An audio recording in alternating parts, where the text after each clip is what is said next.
আজকে আপনাদের সামনে আমি আলোচনা করব নবীজি সাল্লাল্লাহু আলাইহি সাল্লামের বংশধারা সম্পর্কে।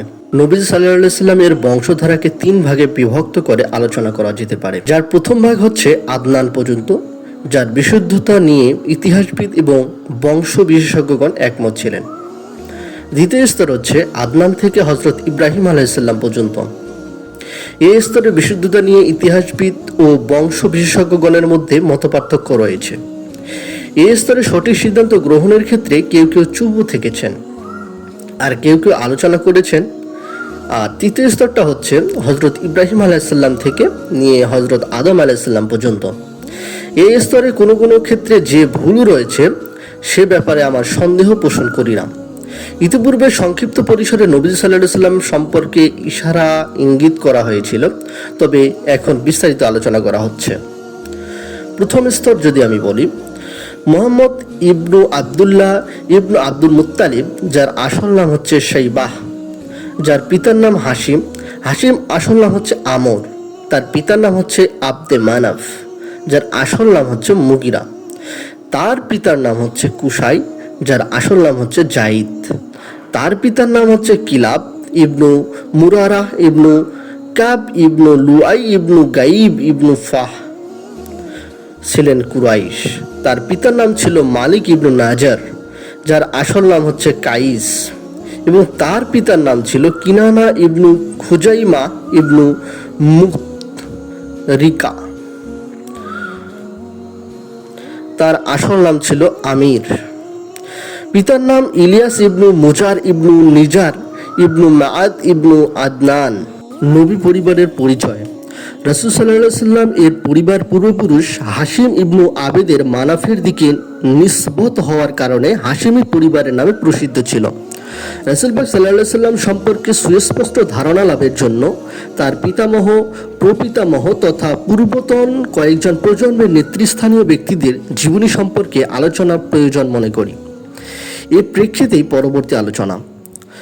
হাশিম, আমরা ইতিপূর্বে আলোচনা করেছি যখন বনু আবেদে মানাফ এবং বনু আব্দুদ্দার এর মধ্যে হারামের সঙ্গে সংশ্লিষ্ট পদসমূহে বন্টনের ব্যাপারে চুক্তি স্বাক্ষরিত হয়েছিল, তখন আবেদে মানাফের সন্তানের মধ্যে হাশিমকেই শিকুয়া এবং রিফাদা তথা যাত্রীদের পানি পান করানো হতো এবং তাদের মেহেরবানির মর্যাদা প্রদান করা হতো। হাশিম ইবনে ছিলেন অত্যন্ত সম্মানিত এবং সম্ভ্রান্ত ব্যক্তি।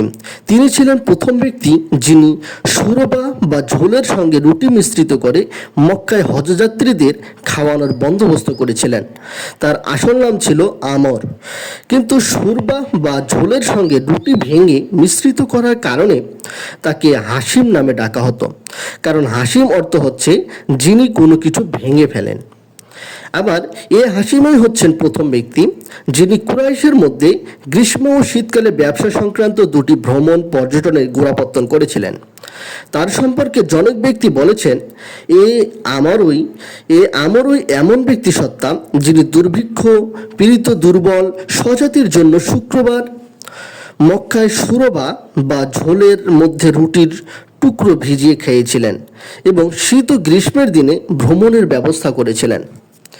তার ব্যক্তি জীবন পরবর্তী ইতিহাসের সঙ্গে সংশ্লিষ্ট একটা গুরুত্বপূর্ণ ঘটনা এমন ছিল, ব্যবসা বাণিজ্যের উদ্দেশ্যে শ্যাম রাজ্যে যাওয়ার পথে যখন তিনি মদিনার পৌঁছলেন, তখন সেখানে বনু নাজ্জার গোত্রের সালমা বিনতু আমর নাকি এক নারীকে বিয়ে করেন এবং কিছুকাল সেখানে অবস্থান করেন।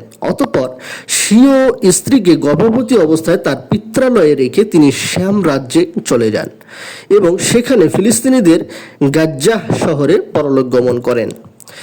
এদিকে সালমার গর্ভজাত সন্তান যথাসময়ে ভূমিষ্ঠ হয়। বর্ষপঞ্জি হিসাবে সে বছরটি ছিল 497 খ্রিস্টাব্দ। নবজাতক শিশুর মাথার চুল ছিল সাদা, তাই সালমা তার নাম রাখেন শাইবাহ। সালমান নিজ পিত্রালয়ে সযত্নে তার লালন পালন করতে থাকেন। সেদিনেই এই শিশুটির ছিলেন পরবর্তীকালে আখিরি সাল্লাল্লাহু আলাইহি ওয়াসাল্লাম এর পিতামহ এবং অভিভাবক আব্দুল মুত্তালিব। শিশু আব্দুল মুত্তালিব দিনে দিনে শশীকলার মতো বৃদ্ধিপ্রাপ্ত হয়ে উঠলেও দীর্ঘদিন যাবৎ হাশিম পরিবারের কেউই তার জন্মের কথা জানতে পারেনি। হাশিম ছিলেন 9 সন্তান সন্ততির জনক, 4 ছেলে এবং 5 মেয়ে। তার নাম হচ্ছে যথাক্রমে, যদি আমি বলি, সেটা হচ্ছে Asad, Abu sci-fi, নজলাহ, Abdul Muttalib এবং শিক্ষা, খালিনা, সাইফা, রুবাইয়া ও জান্নাহ। আব্দুল মুত্তালিব সম্পর্কে যদি বলা হয়, পূর্বোক্ত আলোচনা থেকে আমরা বিলক্ষণ অবগত জন্য জেনেছি যে শিকায়া এবং রিফানা সম্পর্কিত পদে দায়িত্ব অর্পিত ছিল হাশিমের উপর। হাশিমের মৃত্যুর পর সেই দায়িত্ব অর্পিত হয় তার ভাই মুত্তালিবের উপর। তিনিও দলের মধ্যে বিভিন্ন সদ্গুণ এবং মান মর্যাদার অধিকারী ছিলেন। তার কথা অমান্য করা কিংবা নড়চড় করার ক্ষমতা দলের অন্য কারো মধ্যে ছিল না। বদন্যতার জন্য তিনি প্রসিদ্ধ ছিলেন। বদন্যতার কারণেই কুরাইশরা তার নাম রাখছিলেন ফাইয়াজ। যখন শেইবাহ তথা আব্দুল মুত্তালিব 10 বছর বয়সে উপনীত হন, তখন মুত্তালিব তার সম্পর্কে অবগত হয়ে তাকে নিয়ে আসার জন্য মদিনা গমন করেন। সেখানে পৌঁছার জন্য যখন তিনি শাইবাহকে দেখতে পান, তখন তার চক্ষুদ্বয় থেকে অশ্রুধারা প্রবাহিত হতে থাকে। অতঃপর তাকে বুকে জড়িয়ে ধরে উষ্ট্রপৃষ্ঠে আরোহণ করে নেন এবং মক্কা অভিমুখে যাত্রা শুরু করেন। কিন্তু শাইবাহ তার পিতার অনুমতি ব্যতিরেকে মক্কা যেতে অস্বীকার করলে তাকে নিয়ে যাওয়ার জন্য মুত্তালিব তার মাতার নিকট অনুমতি প্রার্থী হন। কিন্তু শাইবাহ মাতা তাকে অনুমতি দিতে অস্বীকার করলে মুত্তালিব তাকে এ কথা বলেছিলেন। মুত্তালিব তাকে বলেছিলেন, এ সন্তান তার পিতার রাজত্বে এবং আল্লাহ তাআলার হারাম শরীফের দিকে যাচ্ছে। নিশ্চিতভাবে এ হচ্ছে তার চরম সৌভাগ্যের ব্যাপার। এ কথা শ্রবণের পর শাইবাহকে তিনি নিয়ে যাওয়ার জন্য তার মাতা অনুমতি প্রদান করেন। অনুমতি লাভের পর মুত্তালিব তাকে তার উটের পিঠে বসিয়ে মক্কা অভিমুখে অগ্রসর হতে থাকেন।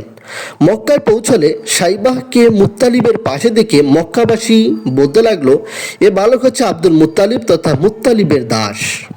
উত্তরে মুত্তালিব বললেন, না না, এ হচ্ছে আমার ভ্রাতুষ্পুত্র, আমার ভাই হাশিমের ছেলে।